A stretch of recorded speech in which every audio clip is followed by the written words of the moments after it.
One of my favorite trips that I took without you is I went to Rome by myself. Actually, I took Nacho. Nacho and I went to Rome together, which is really kind of funny. Lads on tour. We were on tour. And I went there for one specific reason, which was just to kind of live like a local. And every day I ran along the Tiber River, go back, take a shower, and then it was a 7-minute walk to this school, La Scuola di Leonardo DiCaprio, Leonardo da Vinci. You've been in Hollywood too long. That's amazing. That's Woo! amazing. Leo DiCaprio has his own Italian language school now in Rome. DiCaprio da Vinci. And I went to class every day for 4 or 5 hours. Which is crazy. And I still can't speak any of the language. Bobby and Sophie Flay. Heather, man, I think, Heather, I know I'm throwing this on you, but I know you're a big, supporter of this man and have been for quite some time. Can you do the introduction just the way you know him? Okay, well, here's what's crazy about this. I have the utmost and absolute respect for this man, and I'll tell you why. Long story short, I will never forget, it was about 11, 12 years ago. I was laying in bed and I was watching television, the Food Network, and an episode of Beat Bobby Flay was on. And I watched the television. I'm like, who's this black woman going up against Bobby Flay? And they broke it all down. This woman named Melba from Harlem and blah, blah, blah, blah, blah, blah. And they did a chicken and waffle competition. And I was like, wow, there's a woman named Melba in Harlem. I need to go find this place and work in this place. A year later, as a birthday gift, my best friend Suzette gives me a gift for mixology school to go get my mixology license. And I ended up, because of this episode, hunting down this woman named Melba and bartending at Melba's in Harlem, all because of this episode that I saw a Bobby Flay beat Bobby Flay. And it was amazing. I worked there for almost 2 years, and I waited and waited for the day for him to return back into Melba's restaurant in Harlem on 114th and Frederick Douglass Boulevard. It never happened while I was there, but lo and behold, we fast forward 11 years later, and he is here to Sway the Morning Show. Welcome to one and only. The reason why I ended up in Melba's behind the bar slinging sangria and making Hennessy drinks, the one and only Bobby Flay. Hey, Bobby! Oh, man. That's the most amazing introduction I've ever gotten by a lot. And a true story, Bobby. True story. One of one. That was cool. Actually, I will tell you, first of all, I love Melba so much, and she's done so much for the city over the last year and a half, as we've been in this crisis for, in the restaurant business, et cetera. You see her, you see her on TV constantly, talking to the politicians and getting people to pay attention. And I actually did go to Melba's last year, so I missed your stint. But Melba and I have been friends for a long time. She still does beat Bobby Flay, when we shoot it. She's always coming on as a judge, and she's the loveliest person. I'm glad that you had a really good experience working there. Yes, I did. Thank you, Bobby. Thank you. That's awesome. Shout out to Melba's. Come on, man. We got Bobby Flay on the air. 888-742-3345. His new book, Beat Bobby Flay, is out October the 5th. Available for pre-order right now. Bobby, this is Sway, man. How you doing? Welcome to the show. I'm good. I'm so happy to be on the show. I'm a huge fan of yours. I'm always listening to my car, when I'm going down the highway. It's really a pleasure to talk to you. Oh, man. Pleasure is ours, bro. I love what you do. It's so fun. I love hearing I have a daughter, Bobby. My daughter's 23 now, and we got a chance to work early in the quarantine together. We done other things where she just kind of attended things I did, but we actually did a kind of like an Instagram live segment we used to call Bedroom Bars, where when everybody was locked indoors, they could hit our Instagram live, and if they wanted to do some verses or perform, they would do it with my daughter and I. It was one of the most gratifying feelings I ever had. It allowed me to kind of step back and just follow her lead and put her in the spotlight. And I know you guys do the Always Hungry podcast. You're always doing it with your daughter. And so, and not even that comment she made, you've been in Hollywood too long, in that. Well, actually, it's really funny because my daughter's 25, so they're in the same age range. and my daughter went to school out in California, and then she stayed there, and she's working as she's a broadcast journalist on ABC out in LA. So wow. So when the quarantine hit, I was lucky enough to be out in Los Angeles, and so I just stayed there because I was like, well, I have one kid. Here she is. Everything's locked down, and so I'm just going to hang out in Los Angeles. So I was hanging out in LA, and like what you said was, it gave me an amazing opportunity to spend even more time with her.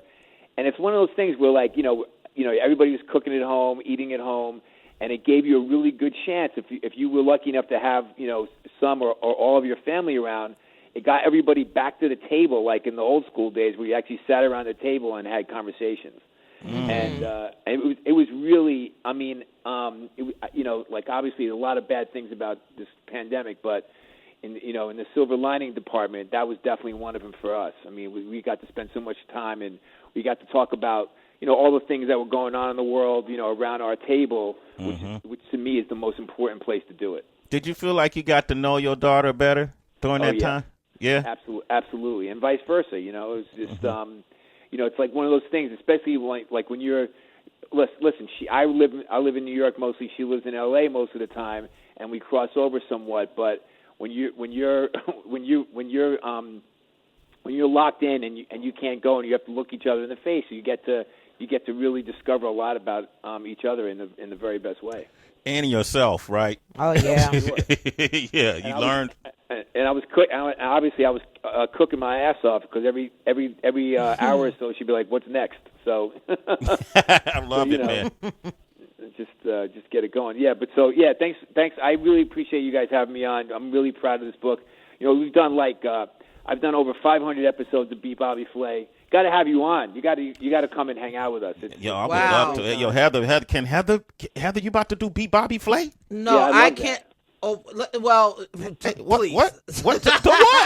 Bobby said you love that. First of all, Bobby Flay, the reason why he's so G is because he's like mad humble when he's talking and like a hangout dude. I've seen you walking around Sirius XM like a regular person. I was way too afraid to like walk up to you and say anything, and knowing that you've been super humble, because what happens is that you let your guard down because he's so cool, and then you get in the kitchen and you get your ass kicked. I'm not trying to do that. I know how these magicians work, Sway. I'm not even about to. I'll come hang out. I'll do all that. I'll be a judge, but man, get in that kitchen.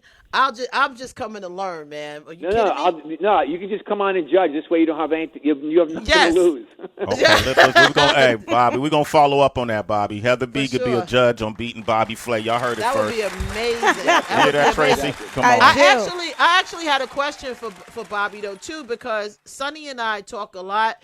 And we just kick it. We've known each other for a long time, since her radio days, actually. Sure. But she says that you're a hip hop head, because I called. I was like, "Yo, Bobby was here," and I was scared to say something. He was doing like a test run, and she's like, "Yo, he's a hip hop head. Are you kidding me? Like, why you ain't say nothing to him? That's crazy." So who are you listening to right now, Bobby? I mean, honestly, I'm very old school. Like I listen to Tupac and and Snoop, and like I like Nicki. Dope. Wow. I'm an old school guy. Okay. Dope. All right. Okay. I see you like street. You like, more street. Snoop, Tupac, you like that street rap, huh? Bobby Flay said, I like Nicki. He liked them MCs that's going to chop your neck off. That's how they roll in that kitchen, Sway. Exactly. Keyword chop. Chop, yeah. Bobby, I'm curious. This is Tracy. I'm so glad that you're a part of the show right now, Bobby. For those who either want to become professional chefs or even, just at-home cooks, how important is it for those folks to understand wine pairings as well when it comes to their food?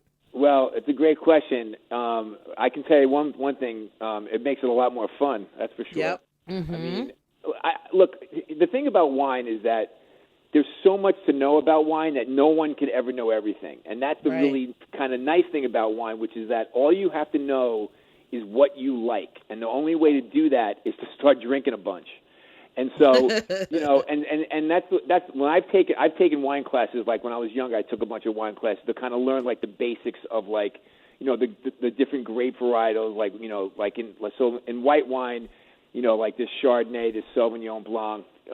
Those are probably the two biggest, grape varietals. And then on the red side, it's like Cabernet Sauvignon and Merlot, Pinot Noir. And like basically, if you understand the basics of those 5 varietals, you'll understand what you're looking for, and then you can mix it up. Like, the classic idea is that you eat, like when you're eating fish, that you eat white wine, but that doesn't necessarily have to be true. If you like red wine and you want to drink red wine with fish, you can eat. You can drink something like a little bit lighter, like Pinot Noir, and vice versa. And so, but wine isn't like for me. Wine's an important part of of having a nice meal. Like, whenever I'm making dinner at home, I'm always going to pour a glass of wine and share it, with my crew, because I just think it kind of goes hand in hand. Beautiful. Bobby Flay is here. We're talking about his new book. I keep saying it because I want you all to pre-order it. Be Bobby Flay. What's in the book that we're going to learn? Because all of us watch your shows and we follow you, and what's in the book that we're going to learn that we don't know? I mean, I do little things like, my job on Be Bobby Flay is to be able to cook the dishes of the signature dishes of the chef that challenges me. And so, I come up with little things that are key. So if somebody comes up and says, I'm gonna do a dish, and then like, let's say it involves rice or paella or something like that. Like, the thing that I like to do is I bring texture to the food. So my rice might be like, perfectly cooked and well seasoned, but I might actually take the rice after I cooked it, put it in a cast iron pan, and get it a little crusty on the bottom, so you have that crispy, crusty rice and the fluffy rice at the same time. That's the kind of stuff that gets the judges that gets the judges' attention, and they're looking for those contrastive textures. Let's put it this way: we want to eat things that are crispy and crunchy always. And so if you can add any of those little details to that, it makes a big difference. When you say this and you're telling me these tactics, we hear a lot. Well, you hear a lot of people when they talk about food, you'll hear that they say that the ingredients we use in today's food are different than what we ate growing up, right? Yeah. You always hear that all the time. Do you feel like there's any truth to that? There is truth to that. And like when you think about a vegetable like Brussels sprouts, right? Like when I was a kid, my mother would like boil the Brussels sprouts to death, and they were awful, and like you didn't want to eat them, And now like we take Brussels sprouts and like we take something that was like, not really well thought of, and then we treat them differently. We roast them, we mix them with like toasted walnuts and pomegranates, and you bring like all kinds of flavors to the game, and then that changes how you look at an ingredient. But yeah, there's always I would say the ingredient the ingredient list has evolved as time has gone on. Listen, when I was a kid, like people didn't care about food in this country as much. Now obviously that's changed a lot, and it's good for everybody. Bobby Flay is here. We got the lines are lit up. You mind taking some callers? No, not at all. All right, let's go to San Antonio. Jasmine is on the line. Go Spurs! Grand Rising, Jazz. How you doing? Oh, my God. I'm talking to Bobby Flay. Bobby, you just don't know how in my household you are. We watch reruns on the Food Network all the time. Me and my son, we make bets about if you're going to win or lose or not. And we love it when people bring foreign dishes and you sit there and act like you don't know how to cook it, and then you end up winning. Like we just I'm love telling watching you. You and Gianna, we just love you in our household. Oh, that's so nice. I love hearing that. I mean, it's listen, I hear stories about like that all the time. Thanks for making that comment. It's one of those things that families can really do a lot of. It's like, listen, when I started cooking, being a chef wasn't something that like people really thought about doing for a living. Like as I was saying, like food wasn't that important in this country, but now like food has become so important, and like kids are really interested in it. I have kids like really young coming up to me all the time, like I'm a fan of your show, and like that's completely changed over the last 10 or 15 years, and so I love hearing like that I'm infiltrating your household to get you to compete with your family. I love that. All the time. I learned how to open garlic because of you. We used to try to peel garlic back layer by layer. We learned how to crack it open because of you. Oh yeah. Hey, listen, Sway. That's one of the things. It's like I always say that everything good starts with onions and garlic for sure. Yes, absolutely. That's true. And hey, olive Jasmine, oil. what's your son's name? His name is Bryson. He Good. listens to you guys on the way to school. And Sway, my mom is Adele. She calls every chance she gets to talk to her Sway. Hey, that's my girl. Tell her all the Adele. time, quit bothering Sway, Mom. She not a bother. Tell your mom I love it and send her my love. And tell Bryson, too. Bobby Flay. Bobby, maybe you can say hi to her son, and then she can hear it back on demand. Yes, absolutely. Hey, Bryson, how's it going? I look forward. I want you to come to be Bobby Flay. Maybe you can be my assistant on the show at one point. I love that. Ooh. Wow, amazing. Yeah. Oh, that's Wow. awesome. Wow. Thank you guys so much. Thank y'all. Y'all have a great day. You too. You're citizens. Citizens. A Sway in the morning, baby. Okay. Hey, we got Rebecca in New York on the line. Rebecca, Grand Risings. Hey, Rebecca. Good morning. Hey. Good morning. I'm just wondering how I could get on Bobby Flay show and beat him. What's your dish?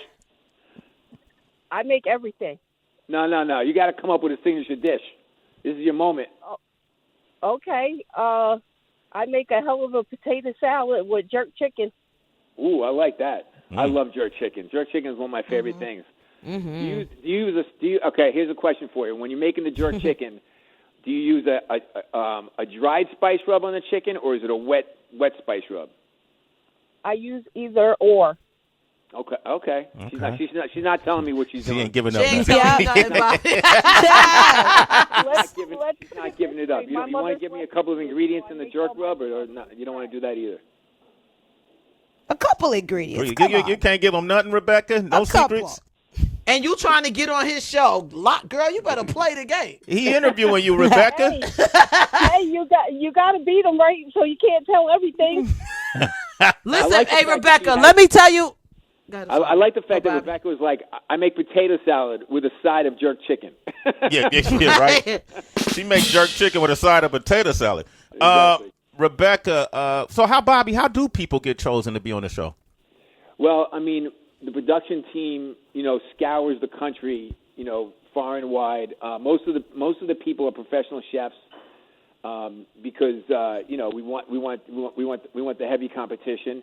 And one of the reasons why I created the show was for two reasons. Number one, to hang out with my friends, and the other was so I could cook. But also, I wanted to create a stage for people that might not have had it otherwise. And it gives them an opportunity to come in and show their wares. And actually, you were talking about Sunny Anderson before. She is the best person on that show. Like, I have Sunny Anderson on as many possible times as she's available because she gets that place going so strong. And it's her energy is amazing. I love working with her.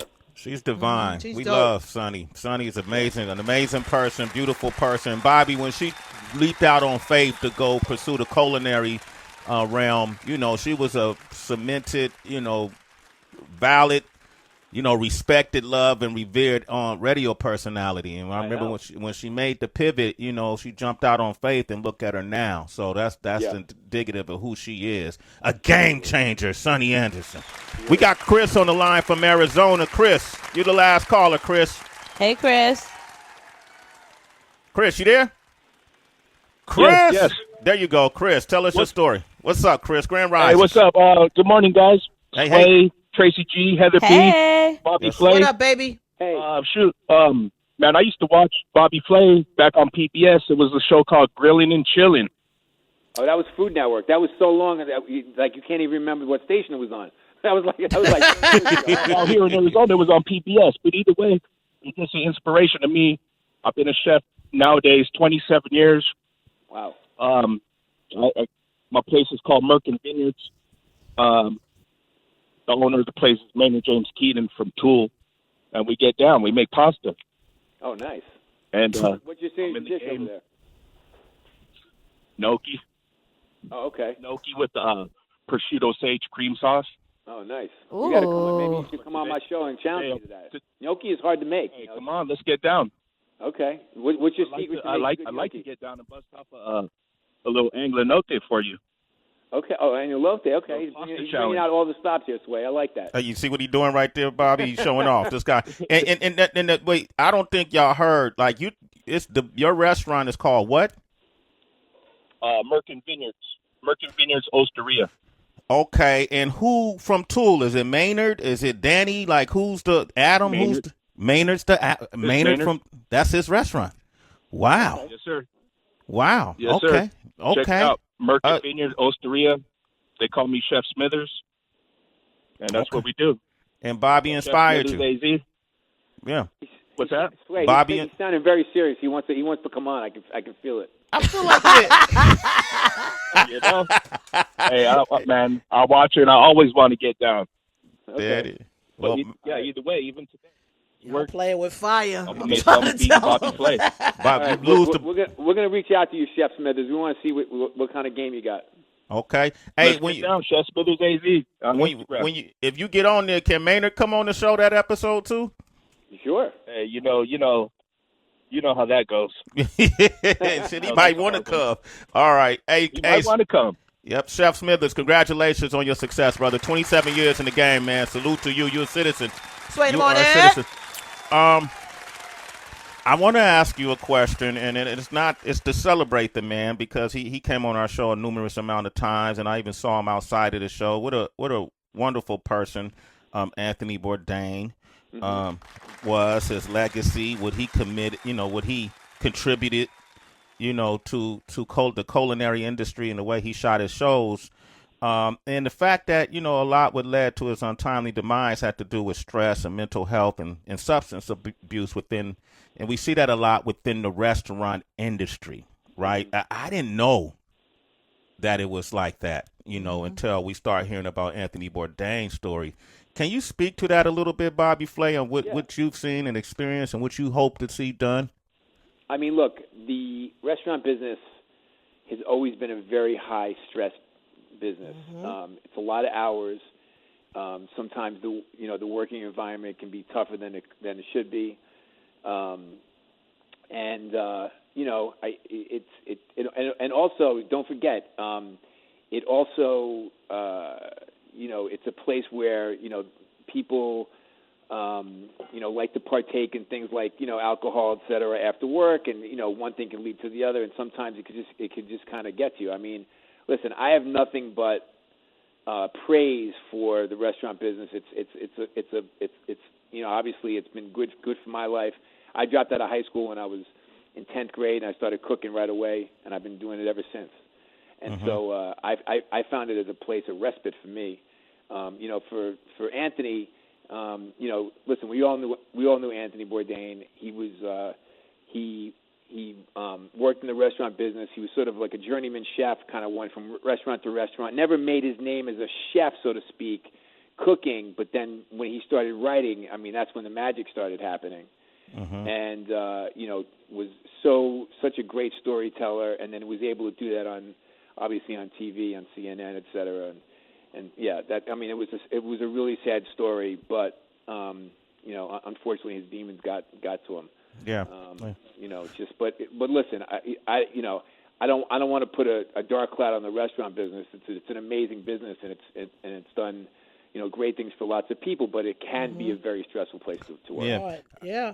I would imagine programs can be implemented, with young chefs and, just in general, even working in the industry, like even maybe restaurants or, can start addressing these issues, because I'm sure a lot of folks are going through it as everyday issues, right? Hey, listen, you guys know this. Mental health is a part of every industry. It could be a struggle no matter what you're doing. So, it was just that was just sort of shocking and unfortunate when that news came down. Absolutely. I appreciate you sharing and talking with us about Facts. it. Yeah, man, we love Anthony Bourdain. He used to come up and have a great time with us on the show, as you will too, Bobby Flay. Absolutely. Hey, please have me back. This is so fun. Absolutely, man. I got one favor, though, Bobby Flay. Go right ahead. And I don't ask a lot of favors, brother, but, no pressure, but pressure. No pressure, but pressure, man. Just, I would love for you, it'd mean a lot if you could go on Heather B's Instagram and check it out. And if you could follow her and maybe shoot her some perhaps some constructive feedback, what you like about it. If it's something you think, hey, Heather, you might want to try this, or, if you could do that, man, it would mean a lot, man. Then I ain't got to get a Christmas, birthday. I don't have to do none of that stuff. Wait. You asking him a favor for you, but then you ain't got to get me a Christmas present? Well, that's the favor right there. Bobby Flay? Hey, so her Instagram is The Happy Hour. I got it. Oh, okay, good. WHB. All right. Okay, my man Bobby Nice. Flay. Okay, and listen, I'm ordering the book today. No pressure. Citizens, you order the book today. Beat Bobby Flay. You can order it. It's available pre-order right now. All the citizens that are calling in support that book. It's out October 5th, but get it today. Bobby Flay, absolute pleasure to have you on the show today. Yes. Thanks, guys, really appreciate it. Yes. All right, take care, man, and see you soon. We're reaching out. All right? My man Bobby Flay.